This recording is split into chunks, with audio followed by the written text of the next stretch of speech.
It's official. We just heard a new, unreleased Kendrick Lamar single featured in a short Chanel film. And it's not quite what you'd expect, so does this have any bearing on releases for Kendrick down the road? What's up, y'all? I'm Devon here again for Obligatory. We do a weekly music news segment on this channel every Friday, so catch us every Friday. Today is January 26th, and we got a pretty hip-hop centric episode today, again, starting with Kendrick Lamar. So, Kendrick and Dave Free, who does a lot of his music videos, and they are the founders of PG Lang, picked to direct and score a short film for Chanel ahead of Paris Fashion Week 2024. The film, titled The Button, is out now with cameos from Naomi Campbell and other fashion icons, but more importantly for us, in this, there is a new unreleased track by Kendrick himself. Now, the track, unofficially titled by fans Tranquilizer or I Feel Something, has a piano melody underneath that you probably haven't heard in a mainline Kendrick song. It kind of reminds me of a 70s soul or pop song. It's just not very hip-hop at all. Now, in this, Kendrick is doing kind of the subdued, like, damn type voice to kick off the first verse, but by the time the chorus kicks in, he's got a much more expressive hook,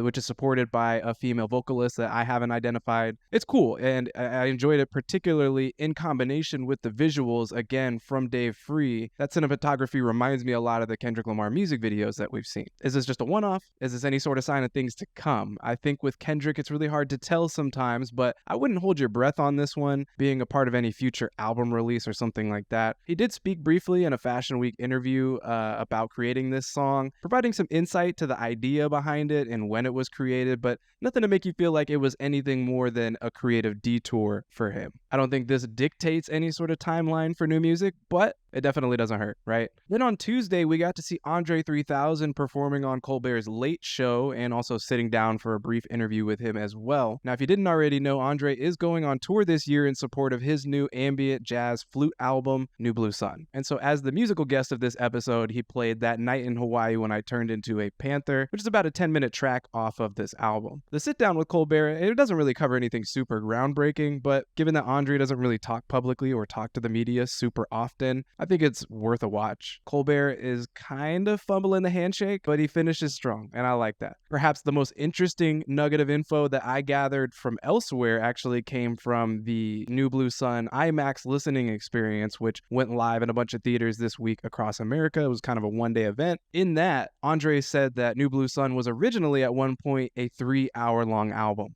Which, I'm not necessarily afraid of a 3-hour-long album, but I'm also very glad he didn't do that. He also reiterated yet again that he hasn't completely shut the door on rapping either, but that he's constantly looking for new ways to engage with the craft, that admittedly he's a little bit bored with many of the things that he's already done to this point. As I mentioned, Andre will be taking his album on tour, including New York, Detroit, Chicago, Atlanta, San Francisco, and LA. Metro Boomin surprised us all at the beginning of the year when he said he wanted to drop at the very least 3 albums in 2024 and that he had his next 5 projects mapped out. Now, that all sounded like a really tall order, but we're already starting to see a few of these projects manifest, and I think the roadmap is becoming more clear. So on Monday, Young Nudy, the East Atlanta trap artist with associations to Pierre Bourne and 21 Savage, previewed some new unreleased music that sounded really dope, produced by Metro Boomin. Metro Boomin reposted Nudy's story, kind of confirming that there is a tape on the way, but saying, quote, it's too early to talk about the Nudy tape. So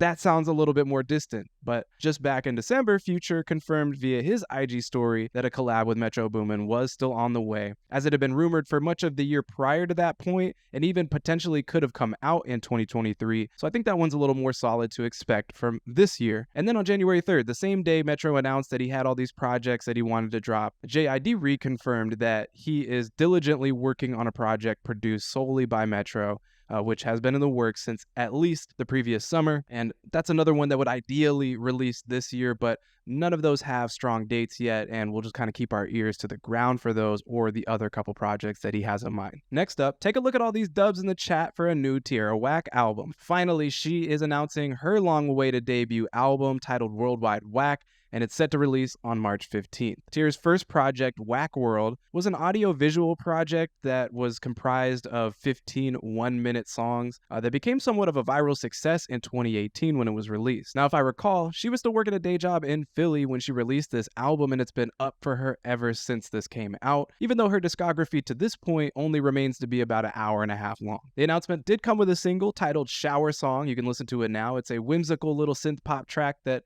kind of reminds me of something that you would hear from Tizo Touchdown's debut album. I love the cover art for this project. One thing about Tierra is that the visual component of everything is going to be A1. And fans even traced this idea back to a time when Tierra mentioned Jay-Z, describing her as sort of the Joker of the rap game. And as you can see, she's clearly embraced that in the cover art here. 10-year anniversary shows for Freddie Gibbs and Madlib's Piñata are coming to Boston, New York, and Chicago this year, May 10th, 11th, and 19th, respectively. They'll be doing so with the backing of El Michelle's Affair, a vintage funk and soul band based out of New York, who you may recall all got together for Freddie and Madlib's NPR Tiny Desk concert in 2019, though that time they were performing songs from Bandana. So we'll be getting some of that same funky, soulful treatment to these Piñata beats in a live setting. And speaking of 10-year anniversaries for classic rap albums that I love, if you're like me and you're also missing out on Isaiah Rashad's Cilvia demo tour that kicked off this month, you can check out the damn near 30-minute set he did at Spotify Studios in LA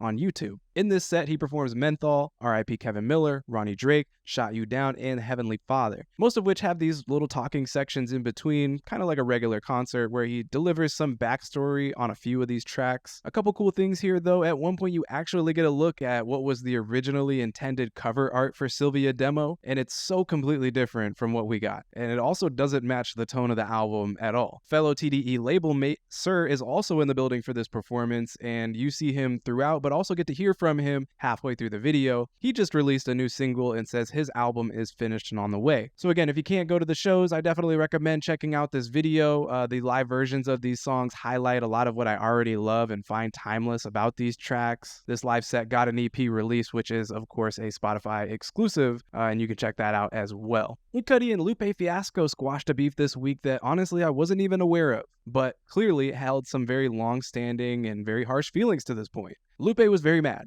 on Twitter, calling Cudi way out of his name as they were going back and forth about some stuff that happened in the past. As we know, both of these rappers got their starts in orbit of Kanye West and good music, although in slightly different eras, so they've always been loosely associated, but clearly they've been having issues. Now, this concluded with an outright apology from Cudi to Lupe after, like I said, some very harsh words. Lupe reciprocated the positivity with peace and blessings and a shout out to Cudi's new album. But one thing I know for sure, if this is the guy that's calling me a bitch on Twitter, I'm apologizing too. And last up, we have news that Alex G is announcing that he's signed to RCA Records this week, along with new summer tour dates. So we already knew that Alex G was going on tour in support of Foo Fighters this summer. Well, he'll also now be doing some headlining sets with Julie on his bill in some of the same cities and areas. The only thing that leaves us wondering now is if this forecasts any new music ahead of the tour, which when it kicks off will be over 18 months since the release of God Save the Animals. So